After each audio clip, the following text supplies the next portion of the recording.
Selamat pagi dan shalom bagi kita semua. 各位弟兄姐妹，大家平安，早上好。 Secara pribadi saya sangat bersuka cita diberikan kesempatan bukan hanya menjadi gembala sidang juga pada hari ini boleh menyampaikan firman Tuhan juga memimpin perjamuan kudus. 我非常的喜乐，不只是因为我成为本堂的驻堂牧师，也今天早上可以有机会跟大家一起分享神的话。 Dan biar kita semua ketika hari Tuhan, hari Minggu kita selalu bersuka cita karena kita boleh diberi kesempatan untuk datang beribadah kepada Raja di atas segala raja. 让我们以喜乐的心，在神所定的日子，我们有机会来到他的面前，我们要敬拜那万王之王、万主。 Sebelum kita mendengar kebenaran firman Tuhan, mari kita berdoa terlebih dahulu mohon pimpinan Tuhan. 还没听到之前，我们也先低头祷告。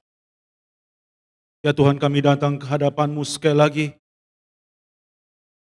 Kami merendahkan hati di hadapan-Mu Tuhan. Kau adalah Raja di atas segala raja, Tuhan di atas segala Tuhan. Dan ketika Engkau bersabda bagi kami, biarlah kami umat-Mu membuka hati untuk menerimanya, menyimpannya, mentaati dan melakukan di dalam kehidupan kami. Karena itu Tuhan, saya mohon pertolongan daripada Roh Kudus Tuhan menolong kami semua. Baik yang di atas mimbar maupun di bawah mimbar.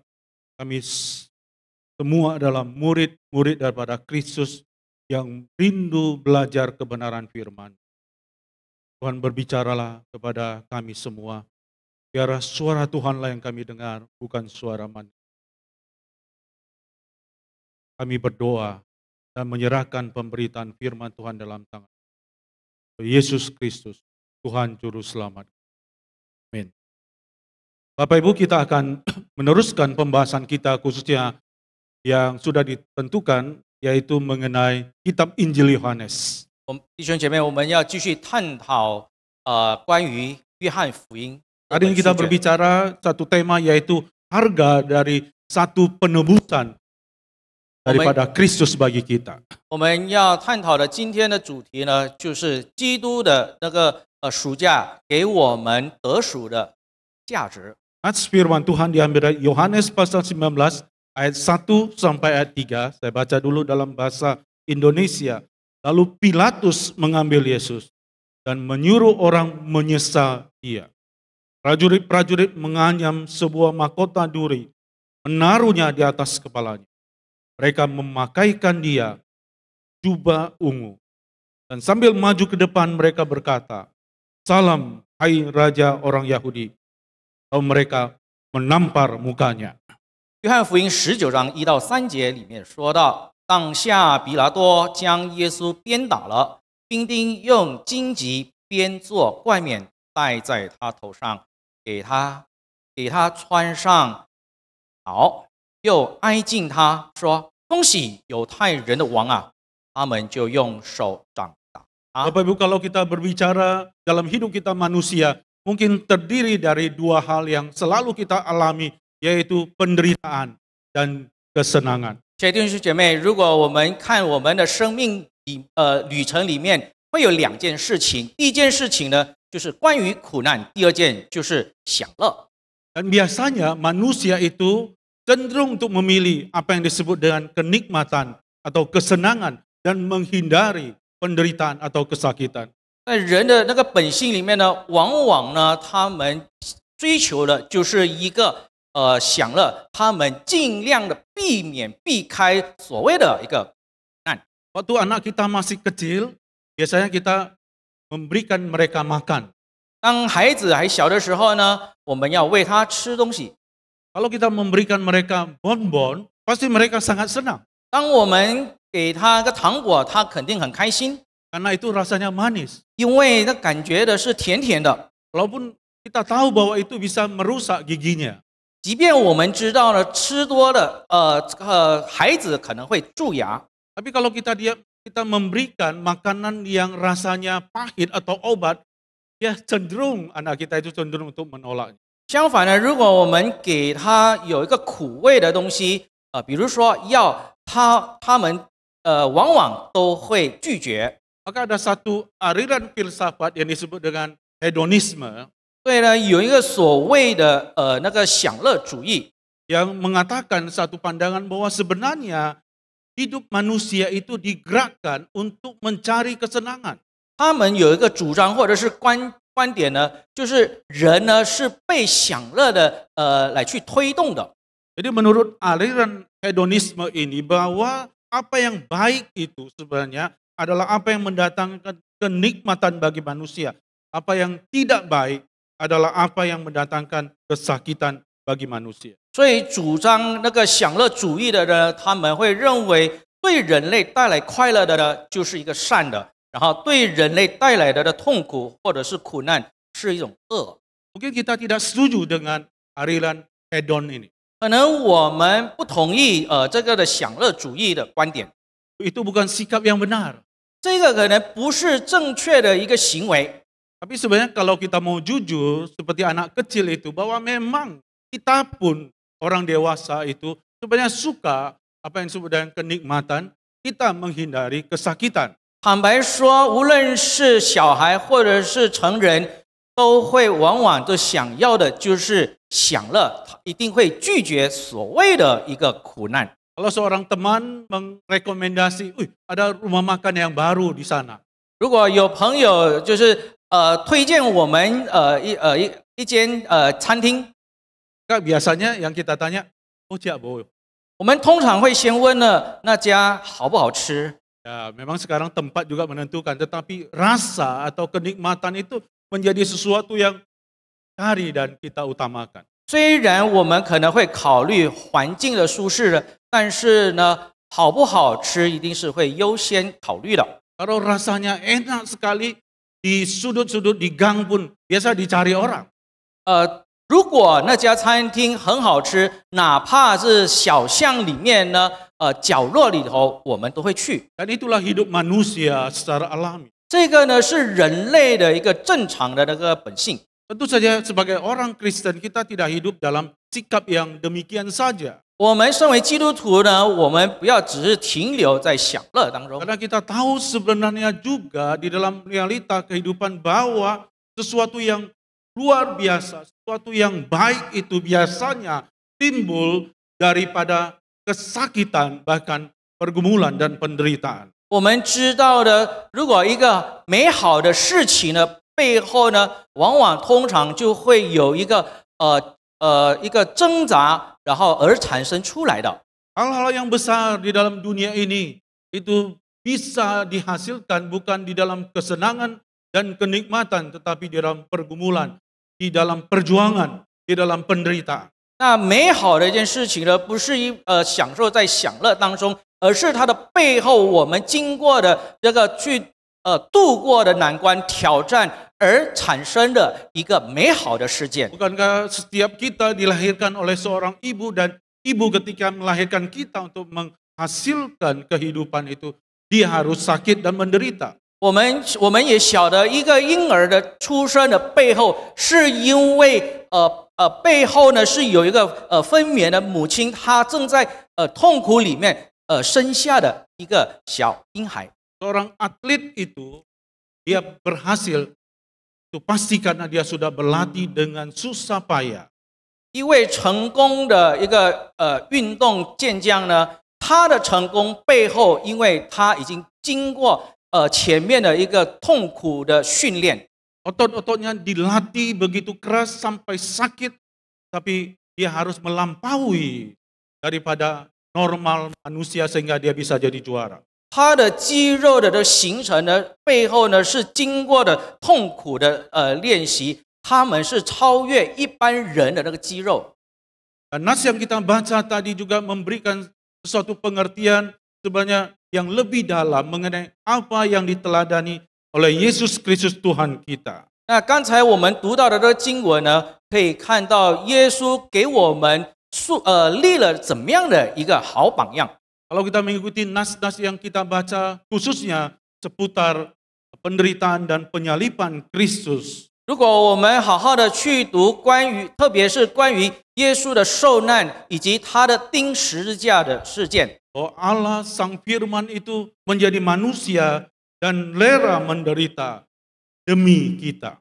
那道成肉身的神呢，他甘愿来到世界上受苦，为我们的罪而受苦。 Walaupun mungkin kalau kita baca kisah itu seperti saya dengar, kita baca di dalam kitab Injil itu hanya berlangsung hanya 1 hari penuh saja peristiwa itu. 我们可能在读的过程呢，这个耶稣的这个受难呢，只是在1天之内发生的事情。 Tapi dalam 24 jam itu Yesus benar-benar menderita. 而耶稣在24小时里面呢，他真的是受到极大的那个苦难。 Dan dia dengan rela menerima dan menjalaninya. 那他甘愿的、心甘乐意的去接受、承担、背负了这种的。 Hari ini kita coba merenungkan bagaimana kelelaan Yesus untuk menerima segala penderitaan dan penghinaan itu di dalam aplikasi dalam kehidupan kita sehari-hari. 我们今天呢，要好好的去默想，看耶稣基督怎么样的，他甘愿的受这个的苦，受这个的羞辱，让在我们的生命里面可以实践出来。 Dikatakan dalam nas yang kita baca itu bahwa Pilatus membawa Yesus lalu menyuruh orang menyesal dia. 那我们可以看到，比拉多叫兵丁呢给耶稣鞭打。 Menyesal itu berarti mengikat, mencambuk, lalu menyiksa Yesus. 那个鞭打的意思呢，就是他被捆绑，他被鞭笞，并且被折磨。 Jadi itu suatu penderitaan, penghinaan. 这个是一个的受苦，并且是一个莫大的一个羞辱。 Jadi di sini kita bisa melihat sebenarnya Yesus itu mampu untuk melawan dan menghancurkan musuh-musuhnya. 其实呢，我们晓得耶稣呢，他是有能力来反击他的那个敌人。 Tapi dalam hal ini dengan kelelaan Yesus tidak mempergunakan kuasa ilahinya untuk menghilangkan penderitaannya, walaupun itu bisa dia lakukan. 即便耶稣他有能力，他有着神的这种的能力来挪去这种的那个苦难，但是他不做。 Karena dia tahu bahwa melalui penderitaan, penghinaan yang dia rela terima, maka manusia itu akan menerima anugerah keselamatan. 因为耶稣晓得，当他接受了这种的苦难、这种的羞辱呢，人才能得救。 Di sini berarti bahwa Yesus dengan kelelaan menerima penderitaan itu untuk satu tujuan yang lebih tinggi dan lebih mulia. 他愿意接受这个的那个羞辱与苦难呢，就是要只是为了一个目的，伟大的一个目的。 Saya katakan tadi secara alami bahwa semua kita sebenarnya akan memilih kesenangan menghindari penderitaan. 刚才我有说到的，我们往往呢是想避开所谓的一个苦难。 Tapi mari kita belajar dari Yesus bahwa relakah atau bersediakah kita juga bersedia menderita, berkorban, bahkan disakiti oleh orang lain. 那我们要从耶稣的身上学到，愿意甘愿的受苦、被羞辱、被鞭打。 Ketika kita dihina, kita tidak membalas dengan hinaan. 当我们受到羞辱的时候呢，我们不反击； Ketika kita diperlakukan tidak adil, kita jangan memperlakukan orang tidak adil. 当我们受到不公平的待遇的时候呢，我们也没有以牙还牙。 Walaupun mungkin kita punya kuasa untuk membalasnya. 哪怕即便我们有权力、权柄来反击了。 Dan itulah juga adalah rahasia di dalam kehidupan manusia, hubungan yang harmonis satu sama lain. 这个就是人与人之间的一个奥妙的一个关系。 Ya, di dalam kehidupan berkeluarga suami istri juga demikian. 那在家庭的夫妻的关系也是如此。 Mengapa bisa sampai cerai? Mengapa bisa sampai ribut besar? Mengapa sampai KDRT dan lain sebagainya? 为什么家庭会有一个离婚率偏高，或者是家庭暴力的那个现象会产生呢？ Karena kecenderungan kita membalas, walaupun itu adalah pasangan kita. 因为人的一个本性往往就想要反击，哪怕他是我们的配偶。 Kalau istri kita sudah marah, 当我们的妻子发火的时候， dia membanting gelas, 他摔杯子， apakah kita juga membanting gelas? 那难道我们也反击摔杯子吗？ Enggak, bosu. Saya enggak membanting gelas, saya melempar piring. 没有，牧师，我没有摔杯子，我只是把盘子往他那边丢。 Jadi, kalau piring sudah terbang, maka ada piring-piring yang lain bisa berterbangan juga. 那当一个盘子开始飞的时候呢，其他的盘子也会跟着飞了。 Bisa yang tidak berdosa pun kena tendang, TV juga kena tendang. 那个没有错的那个电视呢，也被挨了一脚。 Atau anjing peliharaan kita bisa kena imbasnya. 或者是呢，我们旁边的那个狗也无缘无故的被踢了 Maka 一脚。 kalau balas membalas ini terjadi, maka terjadi ketidakharmonisan. 那如果我们的互相的攻击里面就已经没有和谐了， Jadi mungkin kepada suami-suami, 所以呢，给予那个当丈夫的， kalau istri kita marah, 当我们的妻子生气的时候， jangan dibalas. 不要反击， Disenyumin saja, 我们以微笑来反应， maka dia akan reda. 那它会自然熄灭的火。 Nah, ini yang harus kita lakukan menurut teladan daripada Yesus. 这个呢是耶稣给我们立的一个榜样 Nah,。mari kita masuk di dalam bagian ini. Saya melihat ada 3 hal yang menjadi teladan Yesus ketika dia menerima penghinaan demi penghinaan. Lalu bagaimana reaksinya, dan kita belajar dari Yesus mengenai hal ini. Yang pertama yaitu, penghinaan pertama yaitu Yesus dipakaikan mahkota duri. 那我们来看耶稣被羞辱的这个事件，学到了几个功课。第一个的这个羞辱呢，就是荆棘冠冕。 Biasanya mahkota itu adalah melambangkan kemuliaan, kekuasaan seorang raja atau bangsawan.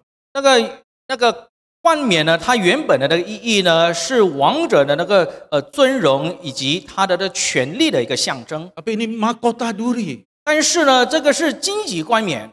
Ya, saya nggak pernah ke Israel. 牧师没有去过以色列， Tapi mungkin kita yang pernah ke Israel, katanya ada juga sejenis pohon yang menghasilkan duri-duri yang sangat tajam, panjang. 听说呢那边有一个植物呢，它会生长的那些荆棘，然后它的刺呢非常非常的长。 Dan itu yang dianyam oleh prajurit-prajurit lalu dipakaikan kepada Yesus. 听说呢，那个就是兵丁使用的那个荆棘来编制，变成一个荆棘冠冕，然后呢戴在神的头 Jadi 上。 mahkota itu sengaja dibuat untuk menghina dan merendahkan Yesus. 那这一个的荆棘冠冕呢，故意的被编制呢，是为了要贬低耶 Seolah-olah 稣。 mengatakan engkau adalah raja yang palsu. 那也暗示了说你是一位虚假的一个王， Engkau sedang berilusi menjadi seorang raja. 你或者是一直在幻觉幻想，是想成为一个王。 Sebenarnya ini termasuk pencobaan yang menantang Yesus sendiri sebagai raja di atas segala raja. 那这个是一个挑衅的一个试炼，就是挑衅他是一个万王之王的这个地位。 Yesus adalah raja dengan mahkota kemuliaan. 那耶稣呢，他是好像是戴了那个荣耀的那个冠冕， Tapi dalam misi keselamatan bagi manusia, Yesus rela dipakaikan mahkota duri yang adalah penghinaan. 但是呢，耶稣在拯救人类的一个使命里面，他甘心乐意的戴上那个荆棘冠冕。 Dan mahkota duri ini sebenarnya, kalau menurut beberapa bapak gereja, mempunyai hubungan yang erat dengan kisah di dalam Kejadian pasal 3. 那这个荆棘冠冕呢，跟那个旧约的在创世纪3章里面有息息相关。 Yaitu ketika manusia jatuh dalam dosa, 当人类犯罪的时候， maka dikatakan oleh Tuhan Allah, 那神说， ya ketika aku mengatakan jangan makan, engkau makan, maka engkau jatuh di dalam dosa, maka dikatakan terkutulah tanah karena engkau, bersusah payah engkau mencari rezekimu dari tanah seumur hidupmu, semak duri, rumput duri akan dihasilkan bagimu. 我吩咐你不可吃的那树上的果子，你必为你缘故受咒诅，必终身劳苦才能从地里吃的。 Jadi ketika prajurit-prajurit itu dengan sengaja menghina Yesus dengan memberikan mahkota, tapi sebenarnya itu adalah penggenapan bahwa Yesus itu menerima kutukan daripada dosa. 当那个兵丁为耶稣编制了那个荆棘冠冕，并给他戴上的时候呢，这个是应验的那个旧约所写的，就是耶稣承受了这个的咒诅。 Ketika duri-duri dari mahkota itu menusuk kepala Yesus, begitu sakit, menderita, tetapi itu juga adalah lambang kesediaan Yesus menanggung kutukan dosa-dosa kita. 当那个刺入那个耶稣头上的那个荆棘是何等的痛苦，已经难受的时候呢，却他是甘心为我们负担罪的一个咒诅的记号。 Dan itulah yang memberikan pengharapan kepada kita semua umat manusia. 这个是给我们人类带来的一个莫大的一个盼望。 Apapun dosa-dosa kita, 不管我们的是怎么样的罪， apapun latar belakang keluarga kita, 或者是我们是怎么样的一个家庭背景， kita yang menerima Kristus, 我们那些接受耶稣的人， tidak hidup lagi di bawah kutukan dosa, 不会活在那个咒诅的底下了， tetapi di dalam anugerah dan hidup melalui pengorbanan daripada Kristus. 而是透过耶稣基督的这个牺牲呢，我们得到的恩 Jadi 典。 jangan melihat diri kita dan dosa kita. Ya, 我们不要看我们自己或者是我们的罪， kita harus selalu melihat diri kita sebagai anak-anak Tuhan yang sudah ditebus oleh pengorbanan Kristus. 我们要看到耶稣为我们牺牲，成为我们成为神的儿女。 Kita bukan di bawah kutukan dosa, 我们已经不在咒诅里面了， tapi kita ada di dalam anugerah. 而是呢，我们是在恩典里头。 Yang kedua, penghinaan kedua yaitu mereka juga memakaikan jubah ungu 第二个的 kepada 羞， Yesus. 第二个的羞辱的，就是他们为耶稣穿上紫色的袍子。 Kita tahu warna ungu itu adalah warna yang erat kaitannya dengan kerajaan dan kemewahan. 这个紫色的呢，它是代表王权以及尊贵的一个颜色。 Dan itu dipakai oleh raja dan bangsawan atau orang-orang penting. 那这个颜色呢，是会披在一个王族或者是重要人物的身上了。 Tapi prajurit-prajurit ini sengaja memprovokasi Yesus dengan bukannya memakai mahkota duri, memakaikan jubah ungu. 兵丁呢，不但给耶稣戴上荆棘的冠冕，也给他披上了那个紫色的那个袍。 Mereka sebenarnya ingin Yesus itu melawan. 他们的用意呢，是希望耶稣他能反击。 Dari satu hinaan ke hinaan lain, sebenarnya tujuannya satu agar Yesus melawan. 一个一个的那个羞辱呢，他们的目的就是希望耶稣他可以反击。 Ketika Yesus melawan, maka gagallah misi daripada Yesus. 如果耶稣反击的话呢，耶稣的他的这个使命一定是失败了。 Jubah ungu ini berbicara mengenai kekuasaan. 这个紫色的这个袍子呢，是讲到一个权威。 Mereka tahu sebenarnya Yesus punya kuasa. 因为他们也了解耶稣是有权力的， Maka sebenarnya mereka memancing Yesus mempergunakan kuasanya. 他们故意试图引诱耶稣使用他的那个权力。 Kalau seorang yang lemah, dia diperlakukan tidak baik, mungkin dia tidak bisa berbuat apa-apa. 一个卑微的人呢，如果受羞辱的话呢，也许他默默的是忍受了， Menerima nasibnya. 他只是接受他的命运。 Tapi kalau engkau menghina seorang yang besar, seorang yang berkuasa, hati-hati. 如果你欺负了一个有能力的、有权力的人，你们要小心了， Karena itu adalah satu momen dia bisa menunjukkan kuasanya. 因为呢，他会使用他的权力。 Bukankah itu juga kecenderungan kita? 我们不是也是如此吗？ Kalau orang memperlakukan kita dengan tidak baik, 如果人对我们不好， kalau kita punya kuasa, 如果我们有能力， yaitu kuasa politik, kuasa uang, kuasa ketentaraan, kemiliteran, 或者可能我们有政治的能力，有钱，或者是有军事的力量， maka kita akan mempergunakan kuasa kita untuk menghancurkan orang tersebut. 我们会使用这种的能力来去击打我们的敌人。 Di sini Yesus menunjukkan bahwa kalau kita punya kuasa, 这个耶稣给我们树立一个榜样， itu bukan untuk menghancurkan orang, 那我们有能力不是为了要摧毁别人， tapi untuk membangun.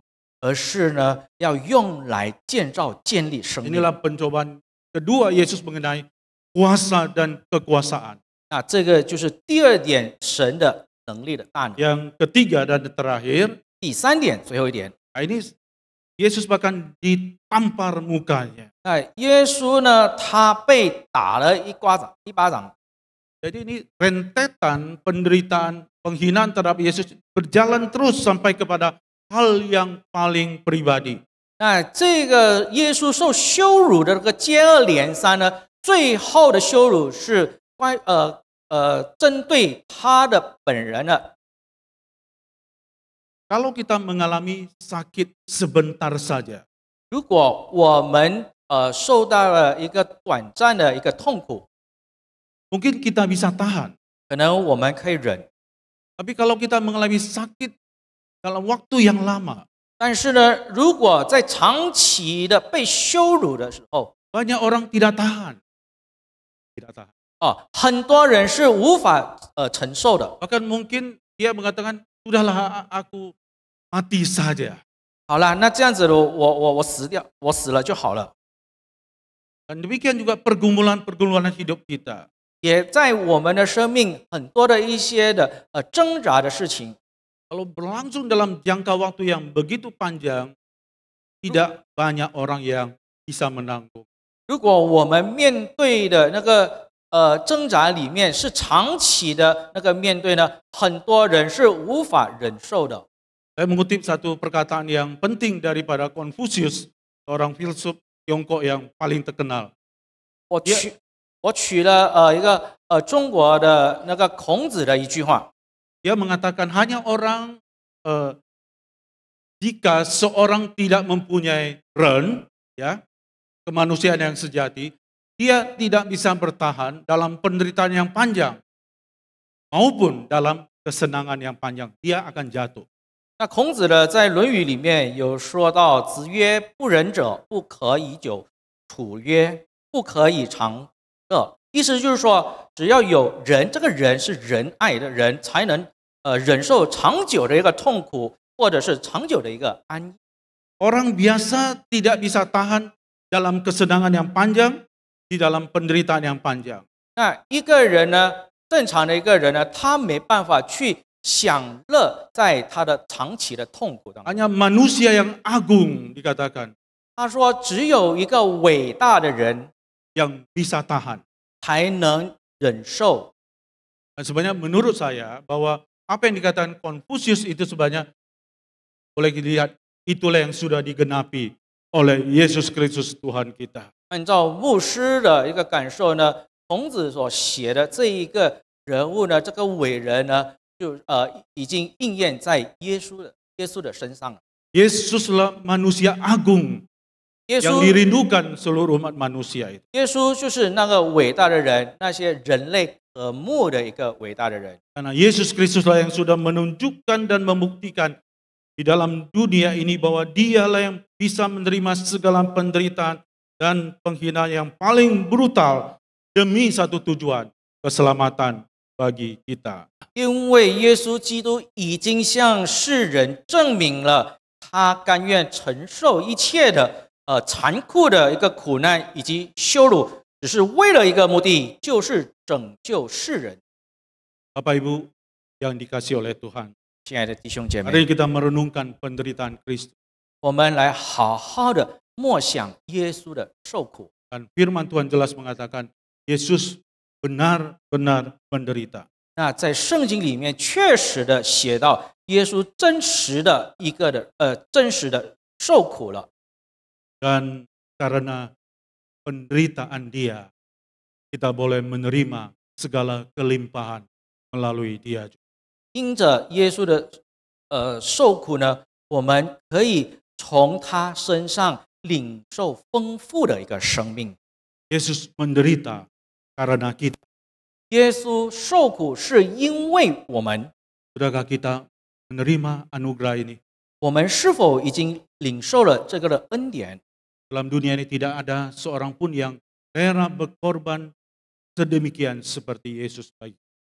在这个世界上，没有一个人像耶稣这样子，愿意把生命牺牲为了人类。 Inilah pengorbanan terbesar dan anugerah terbesar untuk umat manusia. 这个是给人类的一个很大的恩典。 Jangan menahan diri untuk menerimanya. 不要压抑自己接受， Segeralah menerima anugerah. 即刻的接受这个的恩典。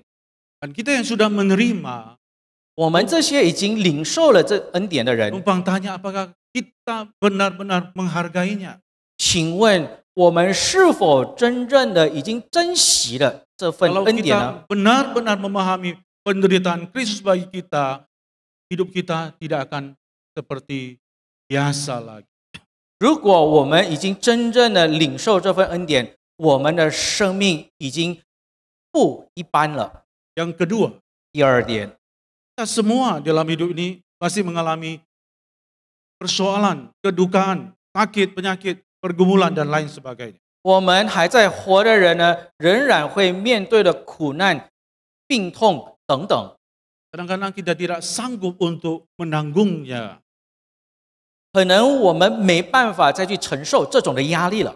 Tapi maukah kita meletakkan segala penderitaan kita 我们是否要把我们一切的苦难、痛苦， bahwa Tuhan sendiri sudah menderita untuk kita dan Tuhan turut menderita untuk kita. 那交给神，并且了解，耶稣已经背负了我们一切的苦难，为我们受苦。 Kalau kita mampu meletakkan penderitaan kita, kesusahan kita itu di dalam penderitaan Kristus, maka kita adalah manusia yang menang.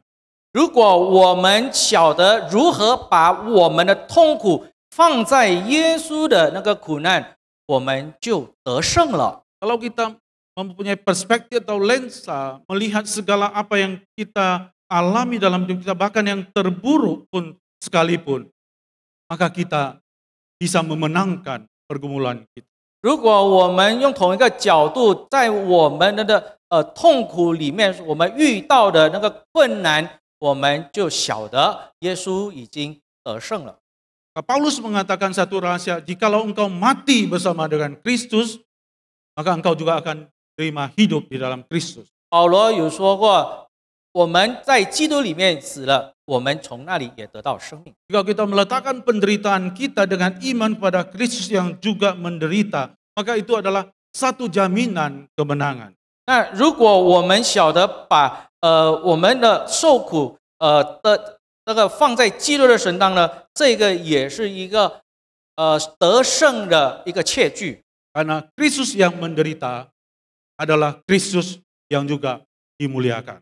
因为那个受苦的耶稣呢，他也是得荣耀的一位神。